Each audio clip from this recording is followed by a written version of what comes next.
사회과학 입문 제7주차 수업 시작합니다. 강의 계획이 나와 있는 것처럼 오늘은 제7주차 경제학의 두 번째 시간입니다. 지난 시간에 우리가 경제학의 주요 개념과 이론을 고정경제학하고 신고정경제학 두로 나누어서 공부를 했습니다. 이제 그 남은 부분, 경제학의 남은 부분을 오늘 다 이제 공부하는 시간입니다. 좀 분량이 많은데 오늘은 이제 진도 나간 데까지 여기까지 이제 중간 시험 범위가 되겠습니다. 중간 시험에 대해서는 별도로 또 공지를 올릴 테니까 공지 사항을 잘 보고 중간 시험에 임하면 되겠습니다.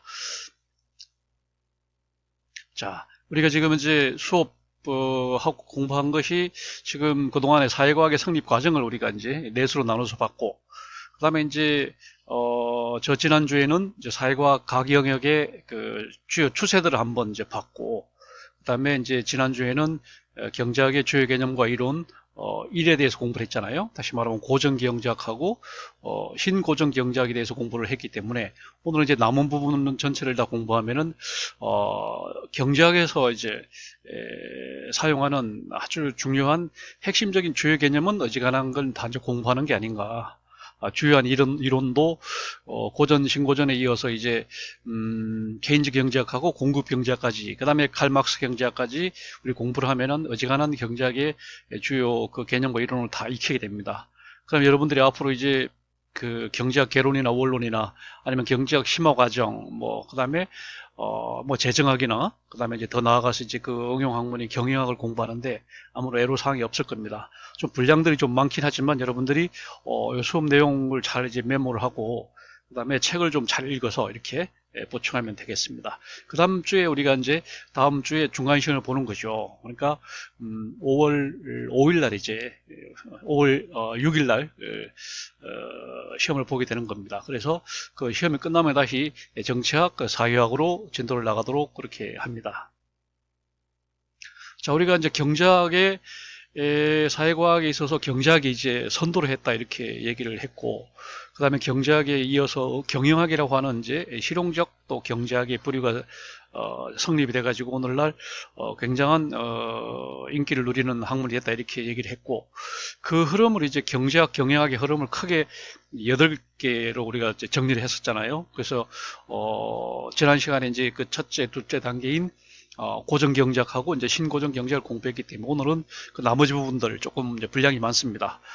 첫 번째로 중상주의와 중농주의를 이제 공부를 하고, 그다음 두 번째는 이제 케인즈 경제학을 공부를 하고, 그다음에 세 번째는 우리가 흔히 말하는 자본주의라고 하는 것, 그다음에 시장 경제라고 하는 것이 어떤 것이냐 하는 걸 이제 제대로 한번 짚어보고, 그다음에 그 장단점을 한번 점검을 해보고, 그다음에 이제 네 번째로 비주류 경제학이죠. 오늘날 그 근대 경제학이라고 하는 고전, 신고전, 케인즈, 공급 경제학으로 이어지는 그런 그 근대 경제학에서 이제 다른 흐름인 비주류의 흐름 중에 흐름이 이제 바로 막시즘이기 때문에 막시즘에 대한 개요를 계략 공부를 하고, 그 다음에 이제 공급 경제학을 공부를 하는데 그 시대적 배경이 됐던 세계화와 그 다음에 신자유주의에 대해서 또 공부를 하고, 그 다음에 이어서 공급 경제학을 공부를 하고, 마지막으로 이제 경영학이라고 하는 것이 이러한 경제학의 흐름 속에서 이제 오늘날 실용적인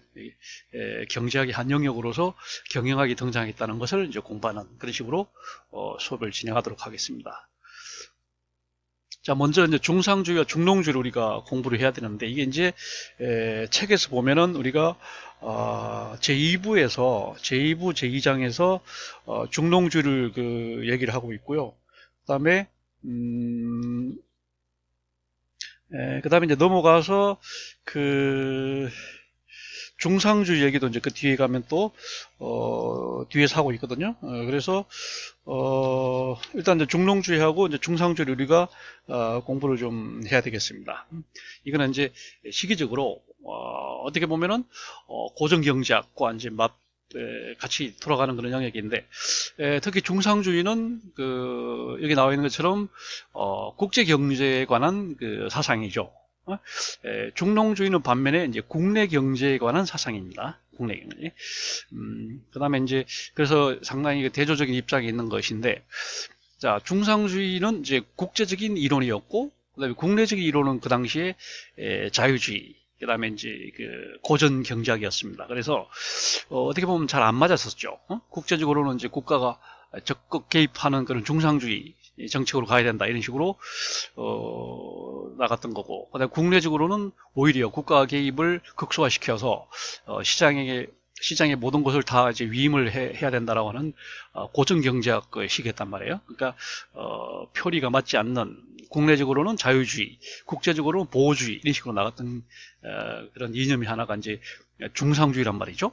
중상주의에 대한 것은 우리가 참 많이 쓰는 그 용어 개념이긴 하지만, 그 개념이 정확하게 의미하는 게 뭔지 여기에 대한 그 중상주의라고 하는 데 대한 심층적인 연구서 뭐 이런 안내서 이런 책들이 별로 없어요. 그냥 백과사전 그냥 한 그 카테고리 정도로 이렇게 정리가 되어 있는데, 그 중상주의 우리 책에서도 그렇습니다. 중상주의에 대해서는 별로 얘기를 하지 않고 있어요.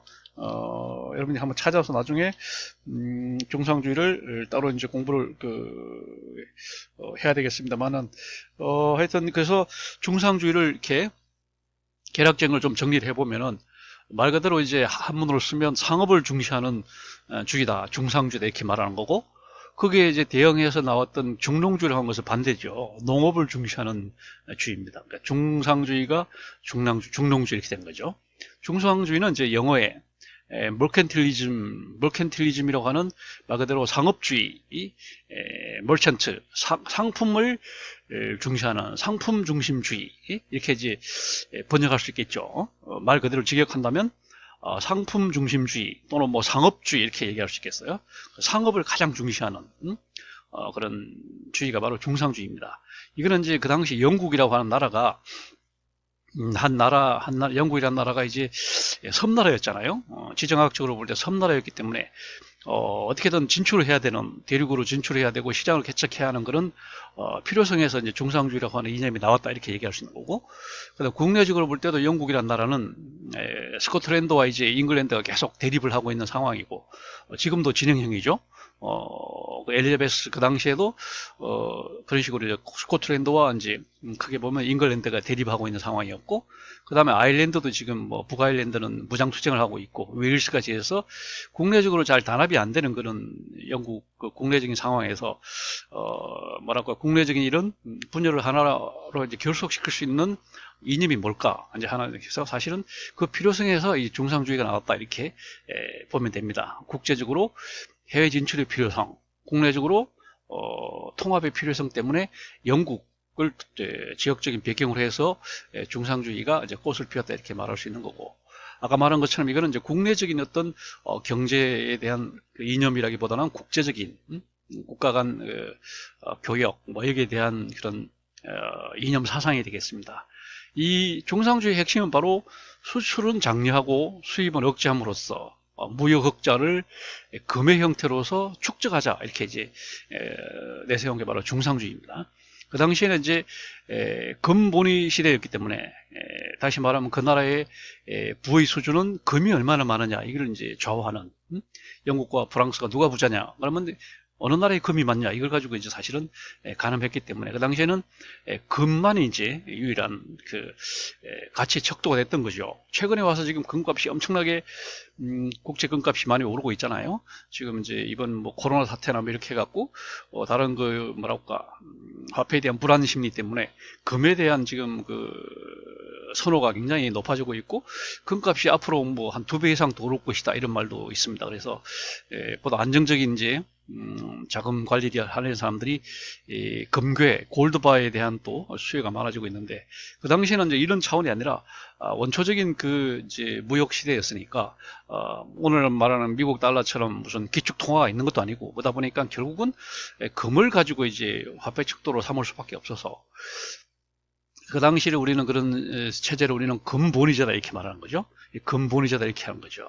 그러다가 이제 시간이 좀 지나면서 금이 너무 귀하니까 화폐 척도로 금을 해서는 안 되겠다 해서 좀 더 대중적인 은본위제로 넘어갔던 거죠. 그 당시에 이제 은본위제 시대 때 사람들이 가지고 있던 은을 이제 보관해주는 그런 금고업이 이제 창고업이 이제 등장했는데 그게 바로 이제 은행이었던 거죠. 그래서 우리는 뱅크라고 하는 말을 번역을 할 때 금액으로 번역하지 않고 언행으로 번역하는 게 이제 물론 일본 사람들이 번역한 거지만 그 당시 이제 금이라고 하는 것은 너무 귀해서 이렇게 그걸 뭐 보관해 주는 그런 창고업이 필요가 없었죠. 은 본위 시대 때 와서 이제 은이 조금 대중화되니까 은을 일단 보관해 주는 게 가장 이제 기본적인 기능. 그래서 이제 사실 은행이 본래는 보관하는 곳이었죠. 창고업하는 곳이었던 겁니다. 그래서 아무튼 이렇게 함으로써 이제 수출은 가능하면 장려를 하고 막 지원금을 주고 이렇게 하고 수입은 가능하면 억제를 하고 이렇게 해서 이제 금을 모으자 이렇게 돼. 그러다 보니까 이는 이제 당연히 이 보호무역주의로 갈 수밖에 없는 겁니다. 보호무역주의. 수출은 하고 수입은 막으려고 하니까 오늘날 보호무역주의의 근간이 된 거죠. 그 꽃을 피운 게 역시 영국엔 엘리자베스 여왕 1세, 엘리자베스 1세 때고 프랑스에는 루이 14세 때 루이 14세 때 그 사상가가 이제 콜베르라고 하는 사람, 콜베르 하는 사람 유명하죠. 그래서 이제 우리가 알다시피 그 식민지 전쟁에서 프랑스가 이제 주도하다가 그다음에 영국으로 마지막으로 넘어갔잖아요. 그 프랑스의 그 식민지 개척은 바로 루이 14세가 이제 앞장을 섰던 거고, 그 루이 14세 이름을 따서 미국에도 지금 루이지애나 주가 있잖아요. 그것도 루이의 땅이란 뜻이죠. 루이지애나. 그만큼 루이 14세 시대가 대단했던 시대입니다. 그래서 그 사상적인 배경이 됐던 사람이 이제 콜베르가 하는 사람이었고, 이게 이제 마지막으로 영국으로 넘어갔던 거죠. 우리가 알다시피 뭐 그 당시 식민지 개척은 맨 뭐 앞장선 나라는 역시 네덜란드였고죠. 네덜란드는 그 독일의 이제 변방이고 땅이 좁고 그다음에 뭐 그래서 해외로 진출할 수밖에 없는 그런 상황이라 네덜란드가 사실 맨 앞서서 나갔었고요. 그 다음에 독일은 뭐 국내적으로 좀 통일도 안 되고 그래서 식민지 개척에 나서기가 상당히 어려웠던 거고, 그 다음에 나섰던 것이 이제 그 프랑스와 그 다음에 에스파냐가 나섰던 거죠. 에스파냐의 무적 함대가 나서고 이렇게 해서 그 다음에 이제 맨 마지막으로 영국이 나서서 엘리베스 때 이제 식민지를 거의 다 차지했던 그런 뭐랄까 식민지 개척 그 역사가 있기 때문에 하여튼 이 보호무역주의 근간이 됐다 이렇게 말해요. 그래서 이제 결국은 이 보호무역주의 꽃이 뭐냐 전쟁이었죠. 전쟁. 결국은 이렇게 보호무역주의로 가면 결국은 전쟁을 할 수밖에 없는 거고, 지금 현재 진행형인 중국과 미국, 중국 시진핑, 그다음에 미국의 대통령 사이에 지금 지금 지금 그 무역 전쟁이 한창 진행 중이잖아요. 그래서 지금 사실은 이런 것도 이제 결국은 자유무역주의에서 지금 보호무역주의를 회귀하다 보니까 이런 문제가 지금 생기는 거고, 그래서 결국은 그 당시 무역에서 앞서가던 그런 영국과 프랑스에 대해서 뒤처져 있던 이제 독일이 도저히 무역을 갖고는 이제 따라잡을 수 없으니까 이거는 전쟁으로 해야 되겠다 해서 이제 전쟁을 도발했던 것이 제1차 세계대전이었고, 그 다음에 제1차 세계대전이 끝나고 난 다음에 이제 우리 아는 그 베르사유 체제에서 그 당시 이제 패전국 독일한테 너무 많은 그 배상금을 요구했던 거고, 그래서 독일은 도저히 그 무역을 통해서는 영국, 프랑스, 미국을 따라잡을 수 없고, 그 다음에 배상금 부담이 너무 크기 때문에 그 당시 독일은 막다른 이제 골목으로 몰려갔던 게 이제 그 당시 다시 히틀러의 나치였던 거죠. 그래서 나치가 다시 2차 대전을 도발했던 거고, 이렇게 해서 결국은 1차, 2차 대전이 결국은 이 보호무역주의, 다시 말하면 중상주의의 필연적 결과였다 이렇게 말하는 거죠. 중상주의라고 하는 것이 이게 전쟁으로 갈 수밖에 없는 그런 위험한 사상이기 때문에, 그래서 그 반발로 이제 반작용을 나타난 것이 중농주의였던 겁니다. 그래서 중농주의는 쉽게 말하면 이제 토지만 있으면은 그냥 씨를 뿌려놓으면 그냥 비가 오고 햇볕이 쬐므로 해서 저절로 농작물이 풍성하게 열리니까 이렇게 되면 전쟁을 할 필요도 없다. 얼마나 이게 평화로운 사상이냐. 그래서 혹시 이제 각 나라마다 특성이 있어서 이게 교육을 해야 된다고 하면 이제 비교 우위로 해서 서로 맞교환하면 정말 평화로운 세계가 되지 않겠냐. 이렇게 해서 이제 중상주의에 대한 대안으로서 각광을 받았던 것이 바로 중농주의였던 거죠. 중상주의는 반드시 전쟁으로 갈 수밖에 없다. 그러나 이제 오늘날 불행하게도 모든 국가들이 중상주의 기본 기조를 따라가지 않을 수 없는 거죠. 정도의 차이는 있다고 하더라도. 그래서 이제 오늘날 신중상주의라고 하는 새로운 중상주의입니다. 신중상주의라고 하는 그런 것이 원형이죠. 원형이 됐던 것이 바로 중상주의입니다. 이것은 아까 말한 것처럼 국제적으로 볼 때는 국가가 적극 나서는 개입주의고, 그다음에 국내적으로는 오히려 이제 시장경제, 아담 스미스의 자유주의, 시장경제와 결합되는 서로 극과 속이 맞지 않는 그런 부정합 관계에 있다, 이렇게 얘기할 수 있는 게 중상주의인 겁니다. 두 번째는 중농주라는 것은 지금 말한 것처럼 중농주라는 것은 이제 농업을 중시한 건데, 이거는 중상주의가 가진 굉장히 위험한 사상을 극복하고자 그 대안으로 제시했던 거고, 네? 영어로 보면 피시오크라시입니다. 피시오, 그러니까 피지컬, 토지를 중시하는 주의다, 크라시. 그러니까 정확히 말하면 토지주의, 머컨틸리즘이 뭐 상업주의, 상품주의 이렇게 말한다면, 밑에 중농주의는 이제 직역하자면 토지주의 뭐 이렇게 얘기할 수 있는 그런 제도인데, 이거를 이제 일본 사람들이 중농주의라고 이렇게 번역을 했고, 이거는 프랑스가 가진 지정학입니다. 영국은 섬나라라서 뭐 선택의 여지가 없이 중상주의로 나갈 수밖에 없었는데, 프랑스도 이제 처음에는 아까 나온 것처럼 루이 14세 때는 콜베르를 이제 재상으로 동용해가지고 사실 중상주의로 나갔던 거죠. 그러나 이제 프랑스는 이와 같이 중상주의로 나갈 수도 있었지만, 또 국내적으로 볼 때 프랑스는 굉장히 풍요로운 그런 나라입니다. 땅이 넓고 토지가 비옥하고 아주 그 일조량도 많고, 영국은 반대로 나라가 영토도 좁고 지하자원도 부족하고, 그다음에 토양도 별로 비옥하지가 않고, 그다음에 이제 안개도 끼고 비도 많이 오고 이러다 보니까 농업에 굉장히 이제 부적절한 나라가 영국이었고, 그래서 영국은 결국은 중상주의밖에 선택의 여지가 없었는데, 프랑스는 중상주의도 뭐 가능했지만 중농주의가 가능했던 겁니다. 이렇게 굉장히 좋은 지정학적 요소를 가지고 있었어요. 그래서 루이 15세 때, 루이 14세에 이어서 왕이 됐던 루이 15세 때 케네라고 하는 또 재상, 이 케네라고 하는 그 재상이 그 중농주의 사상을 체계화했어요. 책을 내서. 그 다음에 또 튀르고라고 하는 튀르고라고 하는 또 철자가 조금 틀린 튀르고라고 하는 사람이 또 등장해갖고 중농주의 사상을 체계화했던 겁니다. 이거는 주로 이제 국제적인 것보다는 국내적으로 토지에다 그냥 씨만 뿌려놓으면 저절로 농작물이 자라는 거 아니냐, 이렇게 해서 굉장히 평화롭지 않냐, 이렇게 이거는 처음에는 국내 경제 이념으로 등장했던 거고, 그러다 보니까 어떻게 보면 자유주의 시장 경제하고 잘 부합되는, 중상주의는 서로 맞지 않는 그런 거지만 중농주의야말로 자유주의와 가장 결합되는 그런 사상이 아니냐, 이렇게 볼 수 있는 거고요. 다만 이제 아까 얘기한 것처럼 이렇게 해서 유럽 경우에 이제 나라마다 조금씩 차이가 있으니까, 이런 경우에도 그럼 어떻게 하냐, 그래서 이제 개발에서 나온 것이 비교 우위론입니다. 우리가 말하는 비교 우위다. 비교 우위. 영어로 말하면 relative superiority. 어느 쪽이 나냐? 그러면 이제 프랑스 같은 경우는 토지가 비옥하고 이제 일조량이 많으니까 밀이나 포도를 재배해서, 그다음에 영국은 반대로 안개가 많이 끼다 보니까 초원에 이제 그 양을 키워서 서로 막 교환하면 얼마나 좋죠. 이게 얼마나 평화롭겠냐, 이렇게 해서 나온 것이 중농주의에서 비교 우위론입니다. 근데 이제 그래서 비교 우위론도 이제 뭐 상대적 비교 우위도 있고 절대적 비교 우위도 있습니다. 그래서 각 나라마다 이제 강점 있는 산업을 육성하자.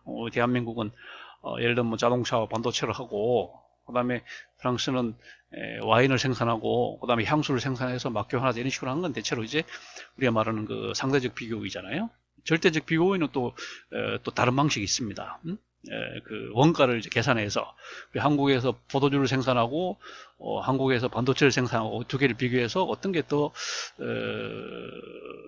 이제 뭐 원가 대비 더 유리하겠냐, 이렇게 해서 우리는 반도체다, 이렇게 하면 이거는 이제 절대적 비교라고 그러죠. 그래서 이제 절대적 비교 우위가 있고 이제 상대적 비교 우위가 있는데, 어쨌거나 비교 우위를 통해서 교역을 하면 된다. 그러면 전쟁을 하지 않고도 굉장히 평화로운 국제 교역이 가능하다라고 이제 얘기했던 것이 중농주의입니다. 그래서 이 중상주의와 중농주의를 생각할 때 많은 사람들은 중농주의가 먼저고 중상주의가 나중이라고 얘기를 하는데, 유럽의 역사를 보면 거꾸로죠. 중상주의가 처음에 이제 크게 유행을 했고, 그에 가진 사상들이 너무 위험하다, 이렇게 됐기 때문에 이제 거기에 대한 반발로 사실 중농주의가 나왔던 겁니다. 그래서 이런 것은 어떤 뭐 아까 우리가 지난 시간에 공부했던 뭐 고전 경제학이나 신고전 경제학에 비해서 좀 뭐라고 이론적인 그런 정치함은 좀 덜하죠. 무슨 뭐 곡선을 만들어서 뭐 수요 공급 뭐 이런 게 좀 정치한 거는 좀 덜하지만 그냥 사상 정도. 예? 그 당시 이제 유럽에서 경제 사상 정도라고 이렇게 이해할 수 있겠습니다. 자, 그 다음에 이제 우리가 볼 것이 케인즈의 수요 경제학인데, 이건 또 우리 책에서 굉장히 중요한 부분이니까 이제 많이 나와 있습니다. 그래서 우리 책에서, 그러니까 2부에서, 그죠? 제2부, 제5장에서, 케인즈 경제학이 나옵니다. 그래서, 5.3에서 이제 경기 순환과 대공황 이렇게 해서 나오니까, 그 책 내용을 여러분들이 좀 참조를 해서 잘 읽어보면 되겠고요. 한번 정리를 해보면, 우리 이제 자본주의 경제의 가장 두드러진 특징 중에 하나가 이제 경기 순환이라고 하는 거죠. 항상 경기가 좋을 수는 없고, 경기가 좋았다, 나빠졌다 하는 것이 이제 일정한 사이클을 이루고 있다는 거예요. 갑자기 바뀌는 건 아니고, 사이클을 이루면서 이렇게, 그런 경향이 나타나더라. 산업혁명 이후 지금까지 한 200년, 300년을 보면은 항상 어떤 곡선을 이루더라. 그죠? 그걸 우리는 이제 경기 순환이라고 합니다. 경기 순환. 그래서 호경기와 불경기가 이제 반복이 되다 보니까 거기서 항상 이제 의도하지 않게 피해자가 나오고 이렇게 있잖아요. 그래서 이제 이런 경기 조절할 필요가 생기는 거예요.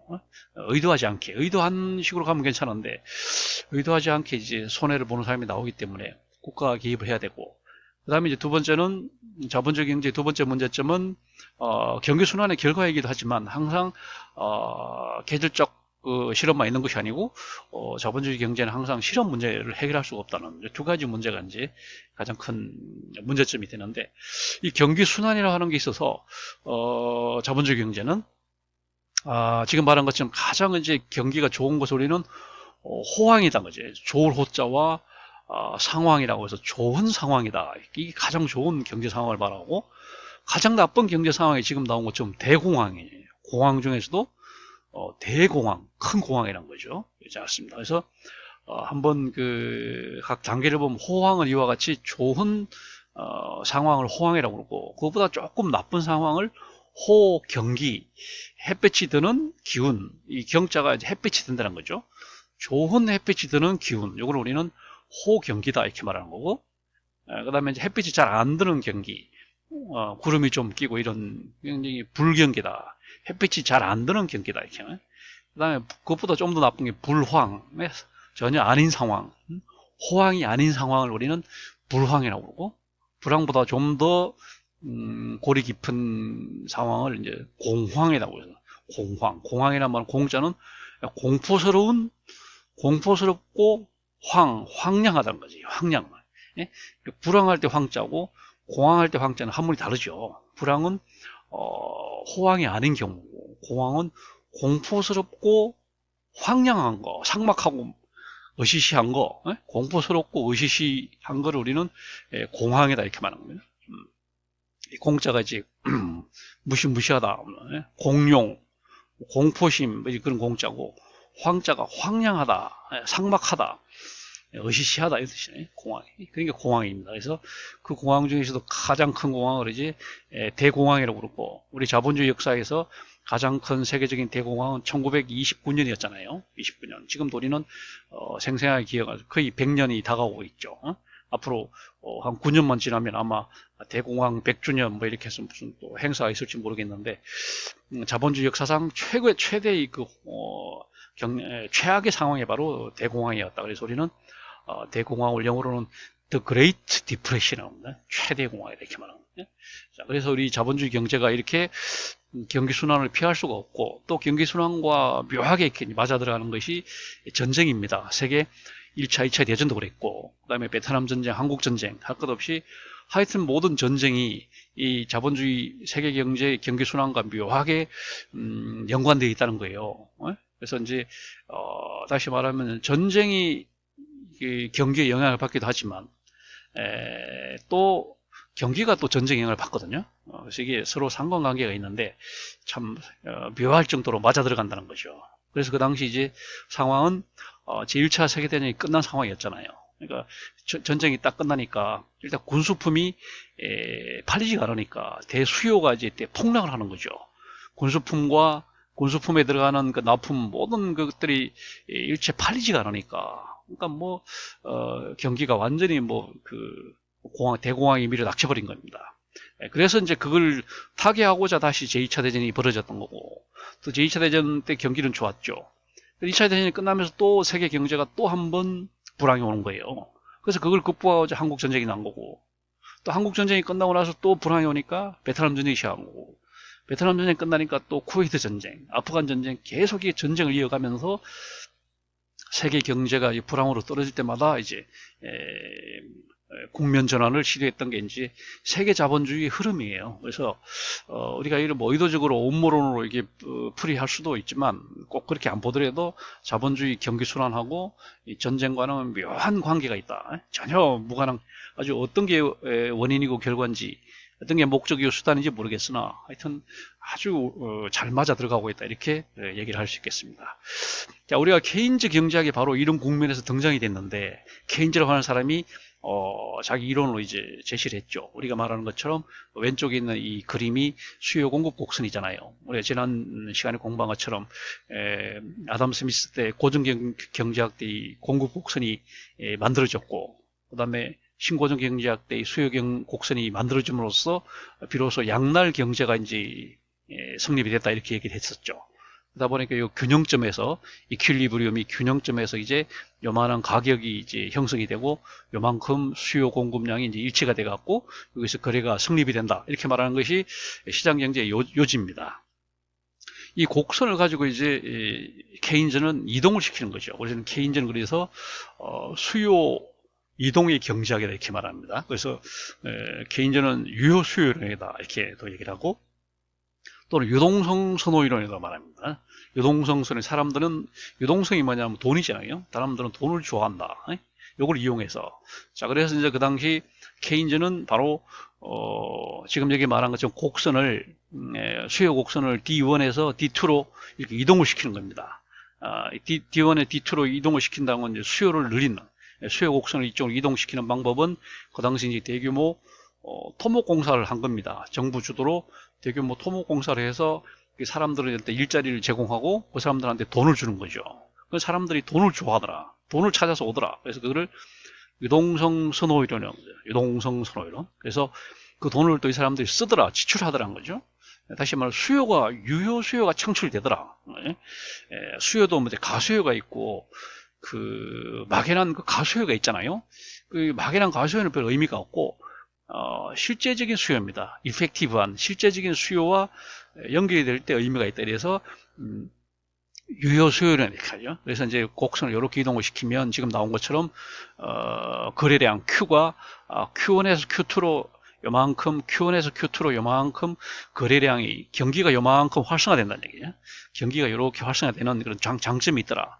다만 문제점이라면 가격이 P1에서 P2로 약간 오르더라. 인플레 현상이 약간 일어나긴 하지만 어쨌거나 경기가 좋아지는 그런 경기 뭐랄까 부양 효과가 있으니까 이게 괜찮더라, 이렇게 해서 그 당시 이제 이걸 적용을 시켜갖고 그 당시 미국에서 대공황을 벗어났던 거죠. 이 곡선은 그래서 우리는 케인즈 경제학을 수요 이동의 경제학이다. 수요 곡선을 이동함으로써 경기를 조절하는 거죠. 만약에 경기를 좀 안정시키려고 그러면 수요 곡선을 오른쪽으로 이동시키지 말고 왼쪽으로 이동을 시키면 되겠죠. 그러면 그만큼 경기도 좀 안정이 되면서 물가도 좀 내릴 거라는 거죠. 그래서 물가가 내리는 문제점이 있지만 디프레이션 문제가 있지만 또 경기를 조절할 수 있다는 그런 게 있기 때문에 오늘날 전 세계 경제 지금까지도 여전히 가장 많이 구사하는 게 바로 케인즈 이론입니다. 지금 우리가 코로나로 인한 그 재난 지원금을 지급하는 것도 그거죠. 재난지원금이라고 하는 돈을 주면 사람들은 일단 돈을 좋아합니다. 유동성 선호 이론이 딱 맞아요. 딱 맞아 들어가는 거고. 그럼 그 사람들이 그 돈을 가지고 이제 소비 활동을 할 겁니다. 그 상품권으로 주든지 뭐 현금으로 주든지 어쨌거나 그 자기 지역 사회에 있는 그 가서 수요가 창출이 된단 말이에요. 그러면 이 수요 곡선이 이렇게 자연스럽게 이동이 된다는 거지. 그러면 요만큼 경기가 좋아진다는 거예요. 물가도 약간 오르지만 경기가 요만큼 좋아지기 때문에 여전히, 그래서 이미 미국에서도 이제 트럼프 대통령이 모든 전 국민한테 1인당 그 1000불씩 지불했거든요. 100만 원씩 다 지불했습니다. 일본도 지금 아베가 지금 다 하고 있고, 우리 한국만 지금 뭐 논란이 지금 진행 중인데, 재난지원금은 말 그대로 위기 상황에서 모든 국민들한테 주는 거기 때문에 이거를 차등적으로 뭐 하위 70%만 주고 잘 사는 30%는 주지 말자, 뭐 이 말도 일리는 있지만, 이건 재난, 말 그대로 재난이기 때문에 그거 구분하면 안 되고, 일단은 다 이제 미국이나 일본에서 한 것처럼, 유럽에서 하는 것처럼 일단은 전 국민에게 똑같이 나눠준 다음에 그거를 이제 다시 회수하는 방안을 좀 고민하는 식으로 이렇게 회수가 되면 좋겠고, 뭐 안 돼도 일단 경기를 이제 호전시키는 그런 또 의미가 있으니까 이렇게 이제 풀어야 되지 않나 싶습니다. 그러니까 결국은 이 케인즈 이론은 오늘날 여전히 이 케인즈 이론이 가진 문제점이 아까 말한 것처럼 가장 두드러진 문제점이 뭐예요? 경기는 좋아지지만 물가가 오른다는, 인플레를 유발한다는 문제점이 있음에도 불구하고 여전히 케인즈 이론이 주요하다는 거예요. 각 나라가 이 케인즈 이론의 틀을 벗어나지 못하고 있다. 이런 얘기입니다. 그래서 오늘날 지속성 있는, 여전히 매력 있는 것은 경제정책의 원형이 바로 케인즈 이론이다, 이렇게 얘기할 수 있겠습니다. 케인즈 이론 우리가 참 사실 공부를 굉장히 많이 해야 되고요. 경제학과 학생들도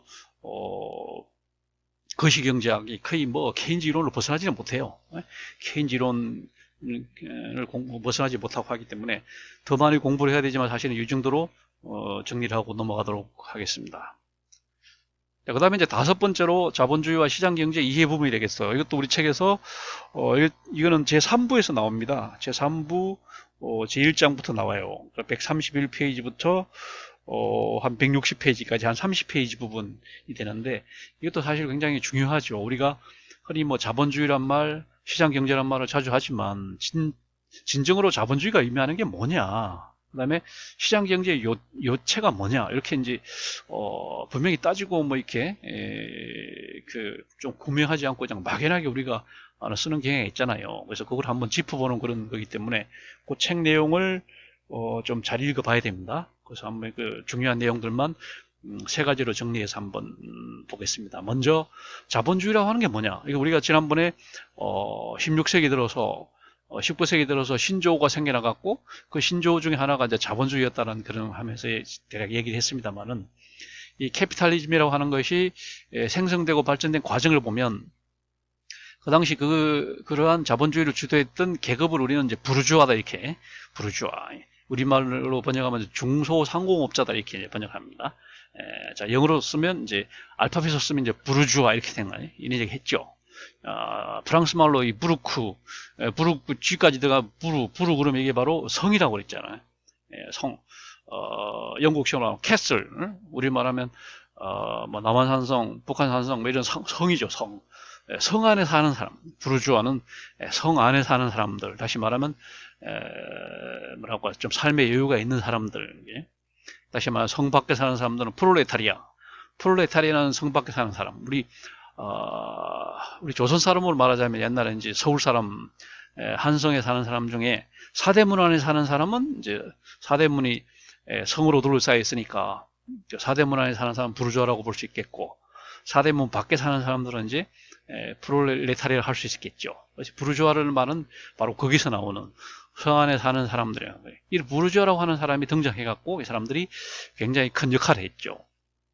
다시 말하면 그 당시 이제 중세 봉건 장원이라고 하는, 봉건 시대 이 장원이라고 하는 것이 너무 이제 시장이 좁았잖아요.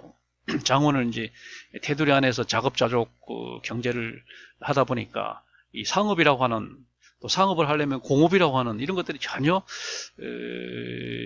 이제 그 인기가 없었던 거지. 그러다 보니까 이제 이런 시장을 확대하기 위해서는 봉건 장원을 넘어뜨려야 하신 거야. 그래서 봉건 장원을 타파시키고 시장을 전국적인 규모로 확대하자, 이렇게 해서 나섰던 사람이 부르주아였고요. 이 부르주아들이 그런 사상적인 토대를 찾았는데, 그게 바로 민족 국가라고 한 거죠. 민족이라고 하는, 그러니까 그 당시 부족을 초월해서 하나로 묶는 그런 정신적인 어떤 사상이 바로 민족주의라고, 우리는 하나의 단일한 민족이다. 그래서 앵글로 섹슨이라고 하는, 하나로 묶자. 프랑스도 다양한 부족들이 있었지만 갈족, 골족이라고 하나로 묶자. 독일도 굉장히 다양한 부족들이 있지만 우리는 게르만으로 하나를 묶자. 또 저쪽 스웨덴 이쪽은 노르만으로 묶자. 이런 식으로 해서 어떤 민족을 단위로 해서 이제 국가라고 하는 게 형성이 된 거죠. 국가라고 하는 것은 나중에도 한번 얘기 나오겠습니다만은 보댕이라는 사람의 이제 주권이라고 하는 개념을 처음 발견하면서 국가라고 하는 것은 다른 어떤 조직과는 또 판이하게 다른 주권이라고 해요. 주권. 예? 아무리 대기업이라도 주권은 없잖아요. 주권은 뭐냐면 국민에게 세금을 부과하고 징병을 하고 그다음에 심한 경우에 사형도 언도할 수 있고 그다음에 외교 군사권을 독점하는 게 국가잖아요. 아무리 그 규모가 큰 대기업도 어떤 다른 조직은 또 이런 주권은 없거든요. 주권은 오로지 국가만 갖는 그런 거기 때문에 그런 국가의 숭고함, 정당성 이런 것들하고 민족하고 이렇게 민족주의하고 잘 결합시켜 갖고 그 당시 이제 민족 국가라고 하는 네이션 스테이트라고 하는 그런 이념을 이제 부르주아들이 개발해낸 거죠. 그렇게 개발해서 이제 또 파급시킬 수 있었던 그 또 원동력이 시민혁명이 또 마침 나줘갖고 영국에서 명예혁명, 청교도혁명 이런 게 나고 그게 미국을 건너가서 또 미국 독립혁명이 되고 또 프랑스 대혁명 이러다 보니까 이런 사상들이 이제 유럽 전역에 그다음 미국까지 이제 다 확산이 될 수 있던 게 이제 이런 시민혁명 때문에 이제 그런 게 가능했던 거고 그다음에 또 마침 또 산업혁명이 나서 이제 대량 생산이 가능해졌고 그러다 보니까 그 상품들을 이제 또 팔아야 되니까 시장을 확대할 수밖에 없는 거고 그 다음에 또 해외로 나가야 되니까 해외 시장 개척해야 되니까 또 식민지 개척에 나설 수밖에 없는 거고 그러다 보니까 자본주의가 이제 나날이 번창하게 되는 이런 겁니다. 자본주의 단계는 지난번에 이제 이런 단계를 얘기했었죠. 첫 출발점은 상업자본주의다. 상업자본주의 우리가 말하는 커머셜 그러니까 초창기 이제 그 실크로드 같은 걸 통해서 이제 실크로드 같은 걸 통해서 단순 상업에서 이제 자본주의 그런 상업의 토대를 둔 그런 자본주의였어요. 이런 상태에서 이제 사람들이 일단 돈을 많이 모아서 그 다음에 이제 산업 자본주의를 준비를 했던 거죠. 그래서 우리는 상업 자본주의는 본격적인 자본주의인 산업 자본주의, 다시 말하면 산업혁명을 준비하는 과정이었다 이렇게 해서. 그래서 우리 이거를 시원적 축적이다 이런 말을 한다. 지난번 얘기했었죠. 시원적, 원초적 축적이다. 프리미티브 어큐뮬레이션이다 이렇게 말하는 거니. 그래서 여기서 이제 어느 정도 축적된 자본을 가지고 이 사람들이 본격적으로 산업혁명을 수행할 수 있었고, 그래서 이제 기계제, 공장제 이런 거를 이제 자기들이 자본력이 있어서 가능했던 거죠. 그래서 산업혁명의 꽃을 활짝 피웠고, 그 다음에 산업혁명이 진행이 될수록 이제 독점이 형성이 됐던 거죠. 그 다음에 이제 국가가 또 그 독점을 비호를 하고, 그래서 우리는 이거를 국가 독점 자본주의 이렇게 얘기를 한 거죠. 그러다가 이제 금융 자본주의가 돼가지고 이제 금융을 중심으로 해서 자본주의가 또 재편이 되고, 그러면서 최근에 와서 이제 주주 자본주의 형태가 돼서 글로벌 기업들이 이제 전 세계에 주주가 있지만 이런 주주들을 중심으로 해서 돌아가는 주주 자본주의로 이런 한 5단계 정도를 거쳐간다. 상업, 산업, 독점, 금융, 자본주의로 이렇게 이제 전이해가는 형태를 띠고 있습니다. 자본주의도 이제 두 가지로 볼 수가 있는데, 막스 베버를 위시해서 그 베버를 추종하는 사람들은 이 자본주의를 하나의 이념으로 보는 겁니다. 상부 구조로 봐요. 슈퍼 스트럭처 보는 겁니다. 그래서 막스 베버의 책에서 개신교와 자본주의 정신 이런 책에서 미국이 저렇게 번창하게 된 것은 자본주의고 그 자본주의의 토대가 된 것은 개신교 정신이다 이렇게 말함으로써 막스 베버는 자본주의를 하나의 정신으로 봤던 겁니다. 근면, 성실, 겸손, 양보, 절제 이런 것들을 이제 미덕으로 보는 그런 청교도적인 그런 자본주의 사상 이게 굉장히 미국을 이렇게 오늘날 부강한 미국을 만들었다 이렇게 이제 설명하게 만드는 거죠. 반면에 이제 칼 막스는 반대로 봅니다. 자본주의를 하는 하나의 생산 양식이다. 생산 양식이라고 말해요. 생산하는 양식.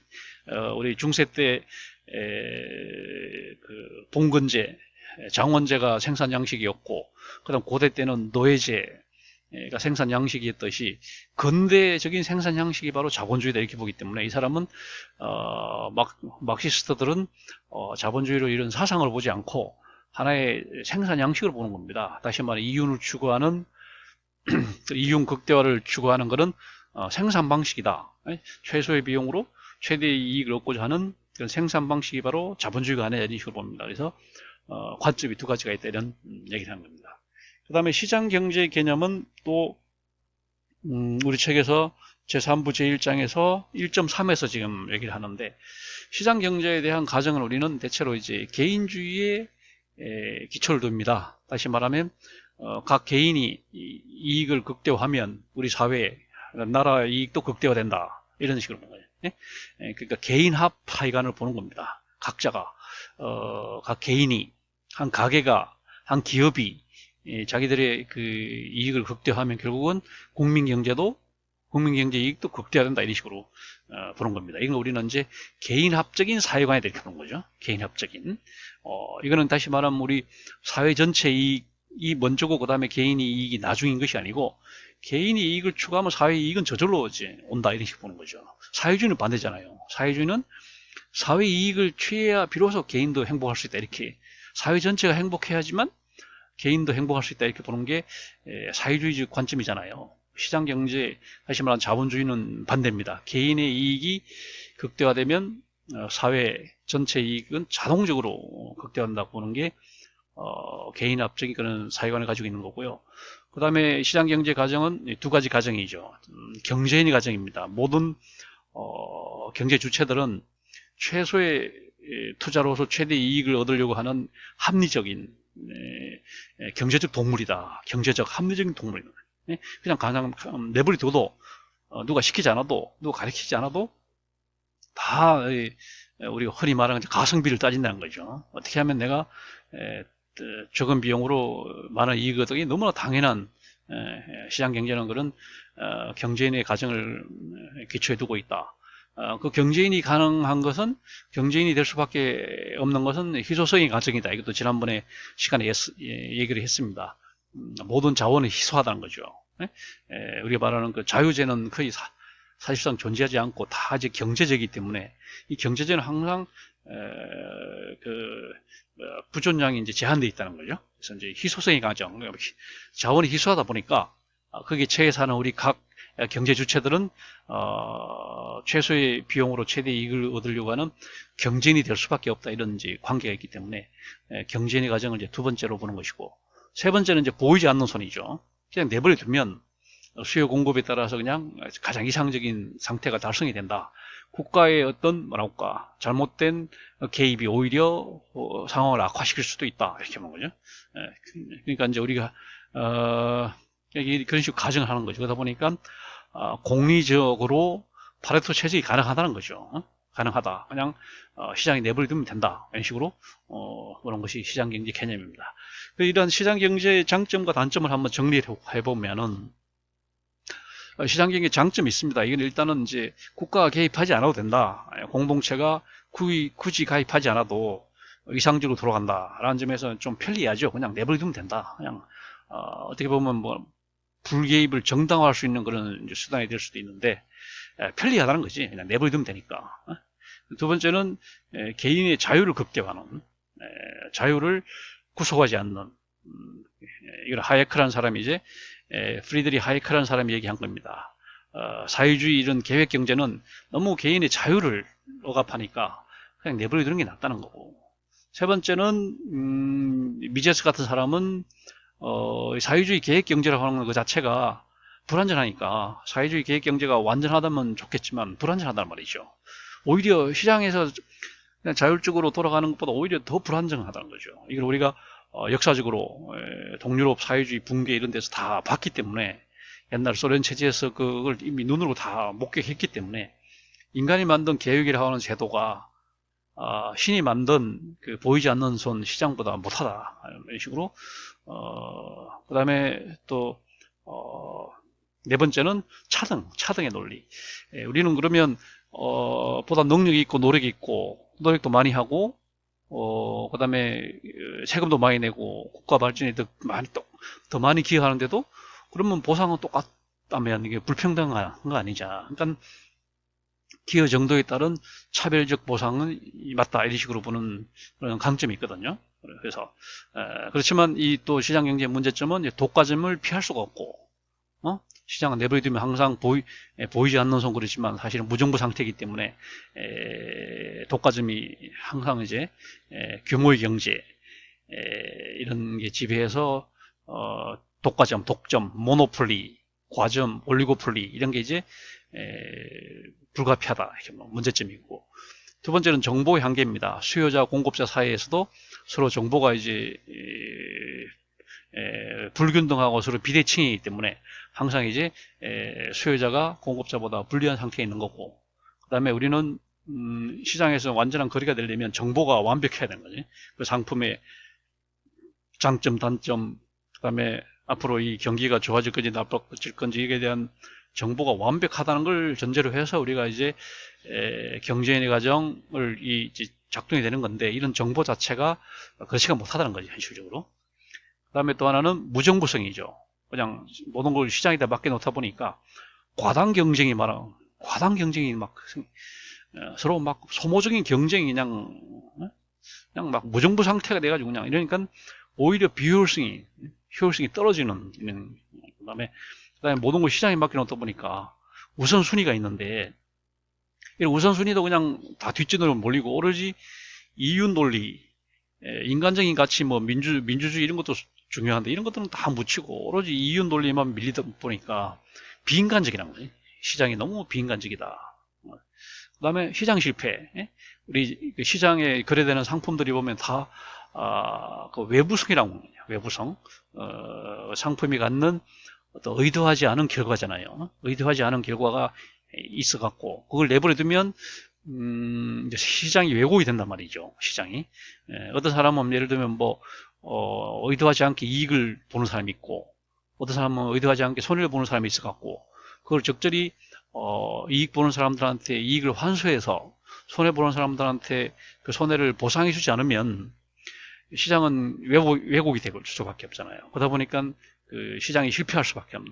그럼 이게 좀 심하면 이제 자본주의가 붕괴할 수도 있는 그런 상태가 되기 때문에, 이럴 때는 정부가 적절히 개입을 해서 뜻하지 않게 이익을 본 사람들 이익을 환수를 해서 손해를 보는 사람들을 보상을 해줘야 최소한의 시장이 제대로 작동이 될 텐데, 이걸 그냥 내버려두면 우리가 용산 뭐 재개발에서 나타난 것처럼 용산 재개발로 인해서 그 당시 세입자들은 엄청난 손해만 받고 거기 입주한 사람들은 엄청난 천문학적인 이익을 받기 때문에 이거를 국가가 개입 안 하고 내버려둬서 지금 그런 문제가 발생했으니까, 부자들로부터 그 이익을 환수를 해가지고 그 세입자들 철거민들한테 보상을 해줬으면 이게 아무 문제가 안 생기는데, 이게 바로 시장 경제의 그 약점이잖아요. 그래서 이런 시장 경제 장점, 단점을 정리를 해봤습니다.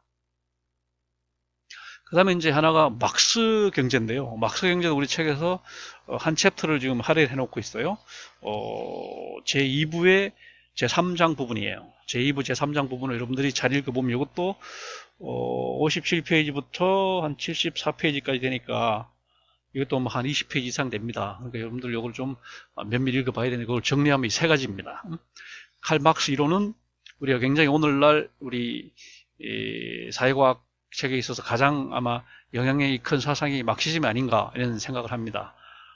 다시 말하면 아까 말한 케인즈 이론도 굉장히 영향을 많이 줬지만, 그 다음에 그 자본주의라고 하는 사상도, 흐름 체제도 굉장히 큰 영향을 주지만, 아마 이제 오늘날 사회과학에서 가장 영향력이 큰 사상이 바로 막시즘이라고 하는 사회주의 사상인데, 이것은 워낙에 체계가 방대하기 때문에 경제학으로 볼 수도 있고 또 사회학으로 볼 수도 있고 또 철학으로 볼 수도 있습니다. 굉장히 방대한 체계를 갖는 것이 이제 막시즘이라고 하는 건데, 이 사상은 근데 가만히 보면은 칼 막스의 그 자본론이라고 하는 책을 읽어보면 지금 국내에도 번역이 돼 나와 있죠.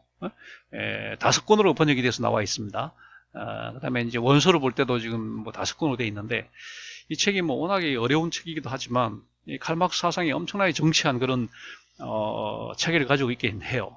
그렇지만 그걸 내용을 가만히 보면 이게 이 사상이 이렇게 뭐 독자적으로 아주 순수성이 굉장히 큰 그런 사상이 아니고, 크게 보면 사상을 세 개를 섞은 것이다. 이렇게. 그래서 우리는 막스 이론 첫째가 독일의 관념론이고, 둘째가 프랑스의 공상적 사회주의고, 세 번째가 영국의 고전 정치 경제학입니다. 이 세 가지를 독일, 프랑스, 영국의 세 가지 사상을 섞어서 잘 섞어서 만든 사상이 바로 막시즘이다. 우리 뭐 섞어찌개 무슨 뭐 비빔밥 같은 그런 사상이 아닌가 이런 생각이 듭니다. 그래서 이것이 이제 오늘날 근대 경제학 아까 얘기한 것처럼 고전 경제학, 신고전 경제학, 케인즈 공급 경제학으로 이어지는 이런 근대 경제학과 쌍벽을 이루는 또 하나의 비주류 경제학이기 때문에 각 그 대학에서도 그 경제학과에 이쪽을 전공하는 교수가 한 명씩 정도는 있죠. 뭐 근대 경제학을 전공하는 교수가 뭐 한 12명 있으면은 이 막스 경제학 전공하는 사람 1명 이렇게 최소한 한두 명은 이제 이렇게 구비를 해놓고 있는데 말 그대로 비주류이기 때문에 크게 환영을 못 받고 뭐 좀 소외되고 있는 그런 영역이라고 볼 수 있겠어요. 자, 그 첫 번째 사상을 한번 보면 막스 이론의 토대가 된 것은 역시 막스가 독일 사람이니까 독일 관념론의 가장 큰 빚을 지고 있죠. 관념론 쪽에서도 역사학과 철학 쪽입니다. 역사학 쪽은 이제 해겔의 변증법, 철학 쪽에서는 유물론 두 가지입니다. 그러니까 변증법적 유물론입니다. 그러니까 역사 쪽으로는 변증법, 철학 쪽으로는 유물론. 자, 변증법적 유물론. 자, 그래서 변증법이라는 게 디알렉티컬 모티리얼리즘이다 이렇게 말합니다. 해겔의 변증법과 그다음에 그 루드비히 포에르바하, 독일 사람이니까 루드비히 포에르바하라고 하는 사람의 유물사관입니다. 두 가지를 엮어서 이제 변증법적 유물론 또는 유물론적 변증법 뭐 어느 쪽으로 이제 묶어도 됩니다. 이 사람은 이제 그 생산 양식을 굉장히 중요시하거든요. 생산이 어떤 식으로 이루어졌느냐. 아까 말한 것처럼 원시 세대 때는 공동 생산, 공동 소비 이렇게 돼 있으니까 원시 때는 공산 사회였다. 고대 철기 시대 들어와서 이제 대량 살상 무기, 철기로 인해서 전쟁, 그다음에 전제군주가 등장하다 보니까 빈부격차가 생기고, 그다음에 전쟁에 이긴 사람들이 이제 노예로 삼으니까 고대 생산의 토대는 노예였다 이렇게 보는 거고, 중세에 와서는 이제 봉건 장원제였다 이렇게 보는 거고, 근대에 와서 부르주아 자본주의였다 보는 거고, 그다음에 이게 좀 더 이행이 되면 사회주의를 거쳐서 마지막으로 다시 공산주의로 돌아간다라고 보는 게 유물론적 역사 단계설입니다. 이렇게 인식이 우리는 이쪽에서 보는 역사는 그러니까 경제를 토대로 뭘 먹고 살았고, 그다음에 철기, 청동기 그런 게 뭐가 중요하고 뭐 그런 게 가지고 이제 단계를 삼는 거예요.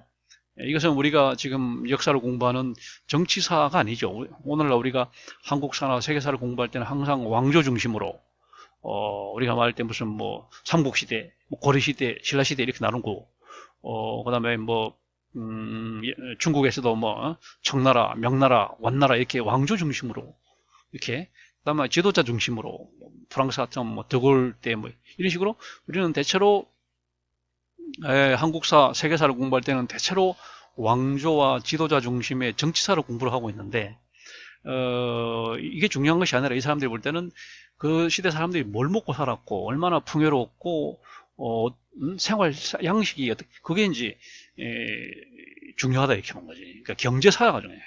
정치사가 중요한 게 아니라 경제사가 중요하다 이렇게 보는 거예요. 먹고 사는 문제가 역시 제일 중요하다. 어떤 시대에 뭐 누가 왕이 됐고 뭐 무슨 전쟁이라고 이게 중요한 게 아니고 그런 단계에 뭐를 먹었고 무슨 옷을 입었고 빈부격차가 어느 정도 됐고 사람들이 얼마나 행복했고 얼마나 불행했고 뭐 이런 게 중요한 거지. 왕이 누구였고 무슨 왕 이게 무슨 중요하냐 이런 식으로 이제 이의를 제기하는 거예요. 이런 걸 우리 유물론이에요. 유물론적 뭐라고 역사관. 우리는 이제 유심론적 역사관으로 가다 보니까 왕조 뭐 고려 왕건이 어떻고 세종대왕이 어떻고 이런 걸 중요시하잖아요. 그 다음에 막스 이론의 구성 두 번째는 프랑스입니다. 프랑스 공상적 사회주의. 프랑스는 이제 생시몽과 프루동이라고 하는 그 유명한 사람이 있죠. 이 사람들을 우리 묶어서 공상적 사회주의라고 얘기를 하는데 생시몽은 이름이 굉장히 길어요. 성인지 이러면 생시몽이니까 이렇게 나온 거고 앞에 클로드 앙리드 루브로와 이렇게 드 생시몽. 이 드라고 하는 게 중간에 들어갔으니까 이 사람은 이제 귀족으로 보입니다. 프랑스 사람들은 이렇게 드라고 하는 게 중간에 들어가면 이제 귀족이라는 거죠. 독일에는 폰, 아까 나온 것처럼 우리가 말하는 그 폰이라는 게 들어가는 사람들이 이제 귀족이거든요.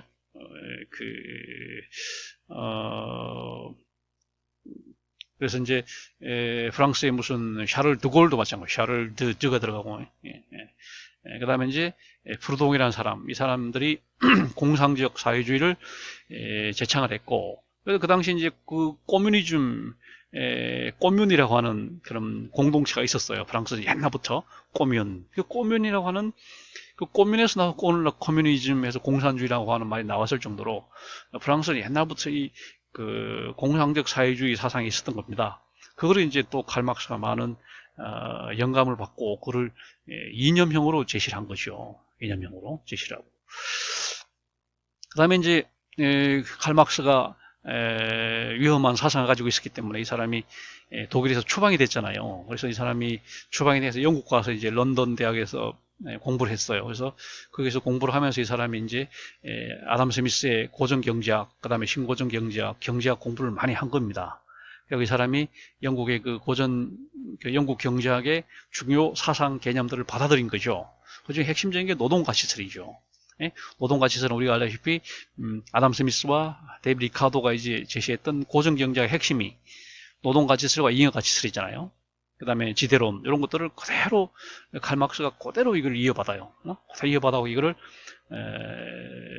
자기가 이제 원용을 하고, 그 다음에 이 사람의 신고전 경제학에서 특히 한계 효용학파에서 한계 효용 차의 법칙이란 것을 받아들여 갖고 한계 효용 대신에 이윤율이라는 말을 집어넣습니다. 그래서 이 사람이 이제 한계 이윤율 체감 법칙을 이제 주장을 해서 자본주의 경제는 계속 한계 이윤율이 증가해야 되는데 시대가 갈수록 계속 증가되는데 여기에 떨어질 수밖에 없다.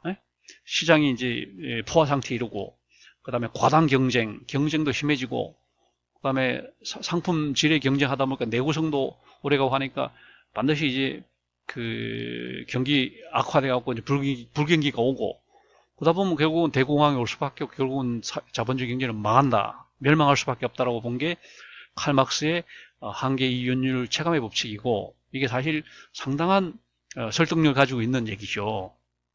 이런 주가도 처음에 주가 지수가 계속 0에서 시작해서 10, 100, 1000 뭐 이렇게 해서 미국 그 다우 존스 지수처럼 무슨 뭐 3만 이렇게 10만, 100만이 계속 올라야 되는데 이게 이제 꺾인다 이거죠. 꺾이면 그거는 자본주의가 이제 위험하다는 거죠. 집값도 지금 한 채 뭐 1억 하던 게 10억, 100억, 1000억 조 이렇게 쭉 올라줘야지 이게 자본주의가 돌아가는데 꺾인다 그러면 그때는 이제 자본주의가 끝나는 시기가 아니냐 이런 식으로 보는 건데 이런 사고를 빌려온 게 바로 그 당시 신고전 경제학 쪽이란 말이에요. 그러니까 칼막스는 이렇게 독일의 관념론하고 프랑스의 공상적 사회주의하고 영국의 근대 경제학을 배워가지고 이걸 섞어서 이 사람이 오늘날 막시즘을 만들었다 이렇게 이제 얘기할 수 있는 겁니다. 그 책 내용들을 한번 잘 읽어보기 바랍니다.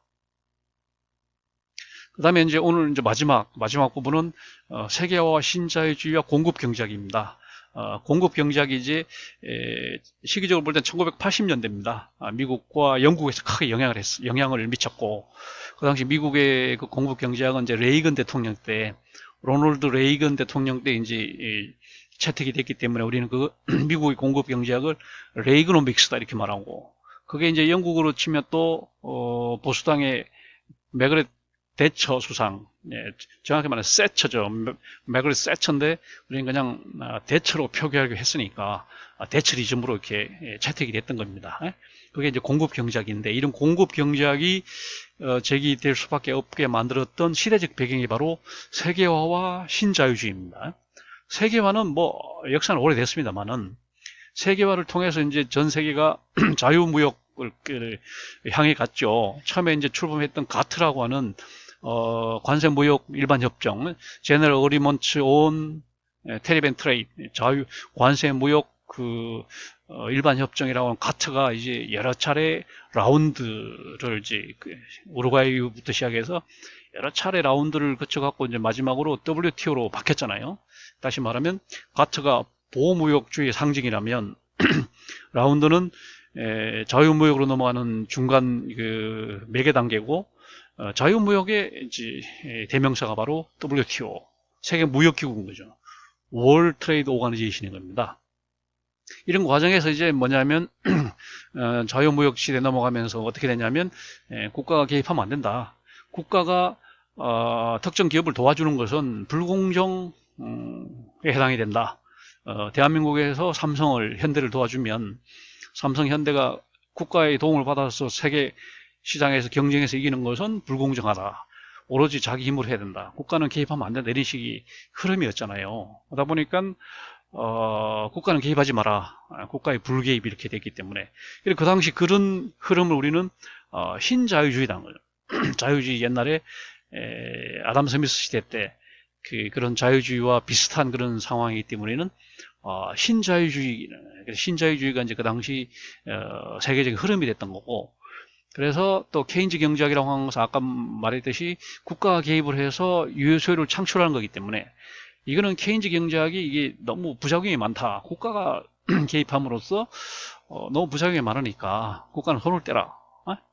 이렇게 된 거죠. 다시 말하면 국가가 개입한 것이 오히려 정부 실패를 가져왔다. 정부 실패를 가져왔으니까 이제는 작은 정부로 가자. 작은 정부로 가자. 이렇게 해서 이제 손을 떼라 이렇게 된 겁니다. 그러면 그럼 어떻게 이거를 경기를 조절할 것이냐? 국가가 손을 떼면 다시 말하면 수요 곡선을 움직이는 것이 아니라 공급 곡선을 움직이면 된다. 각 기업들이 자율적으로 삼성, 현대가 출하량을 조절하고 신제품, 신형 모델을 출하 시기를 좀 조절하고 해갖고 공급 곡선을 이렇게 이동시킵니다. 수요 곡선만 이동할 수 있는 게 아니라 공급 곡선 이동시킵니다. 그게 바로 우리는 공급 경제학이다. 공급 이동의 경제학이다 이렇게 말할 수 있겠죠. 제가 지금 말한 것처럼 각 기업들이 공급량을 좀 늘리면 어떻게 됩니까? 공급량을 늘리면 지금 나온 것처럼 Q1에서 Q2로 공급량도 늘어나고, 다시 말하면 경기도 좋아지면서 물가도 P1에서 P2로 물가도 내린다는 것이. 그래서 이거는 공급 곡선을 이동시키는 것은 경기도 활성화시키면서 물가도 안정이 되는, 정말 두 마리 토끼를 다 잡을 수 있는, 꼭 먹고 알먹고 할 수 있는 정말 지켜야겠다. 아까 그 케인즈 경제학은 뭐였습니까?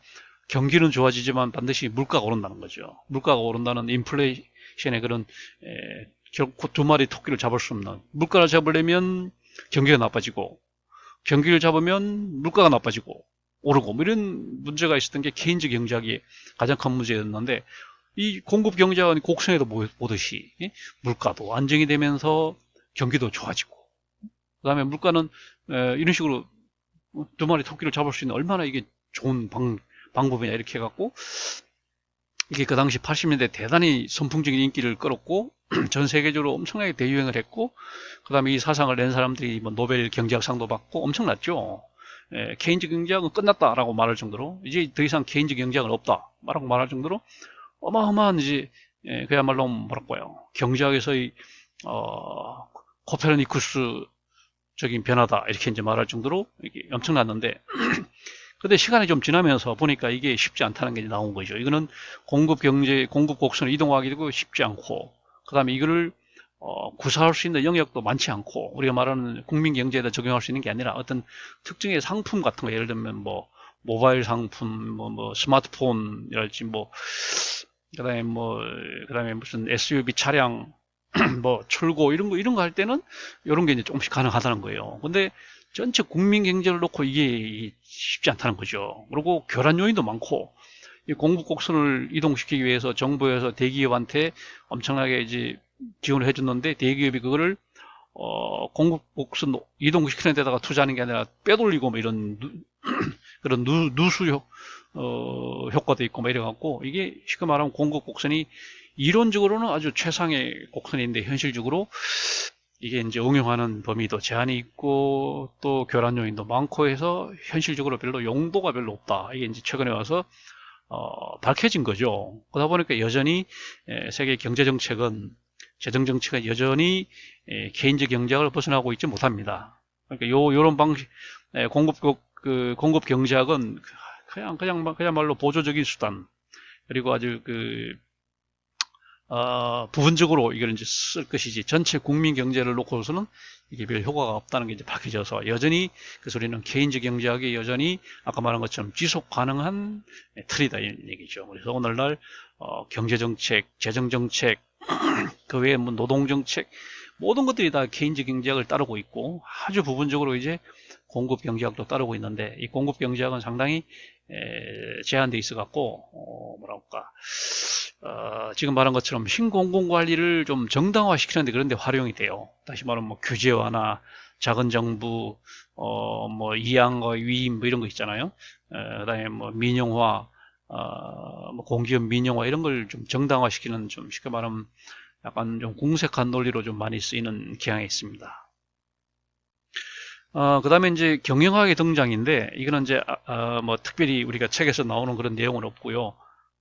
이 공급 경제학도 여러분, 책에서, 좀 나오니까,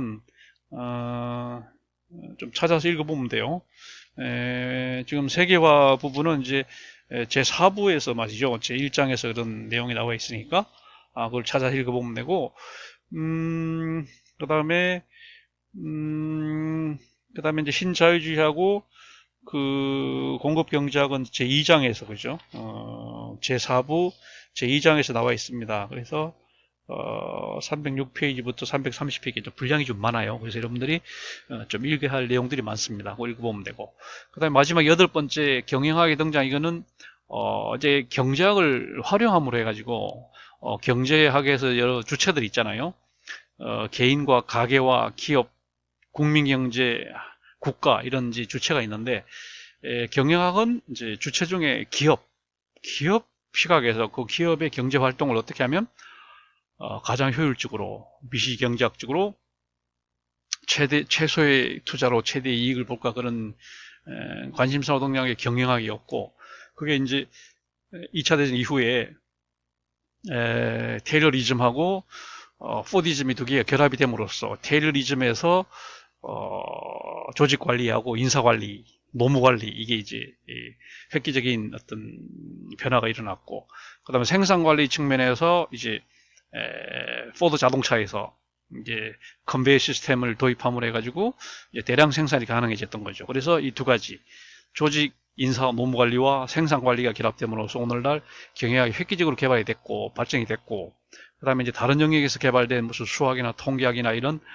다른 쪽에서 개발된 그러면 산업공학이나 이런 데서 그 기법들이 대거 이제 다시 경영학이 도입이 돼가지고 오늘날 경영학이 어떻게 보면 막 경제학을 추월할 정도로 엄청난 영역으로 발전하고 있다 이런 얘기가 되겠습니다. 자, 이렇게 해서 우리가 이제 경제학 부분까지 다 공부를 했어요. 그러면 다음 주에 이제 그 중간 시험을 볼 텐데 중간 시험 공지사항을 올릴 겁니다. 그걸 잘 읽어보고 여러분들이 시험에 임하면 되겠고 내용들이 좀 분량이 많습니다. 특히 경제학 부분 책을 좀 얘기한 부분들을 좀 잘 면밀히 잘 읽어보고 좀 보충을 해서 시험 준비 임하면 되겠습니다. 오늘 수업 마치겠습니다.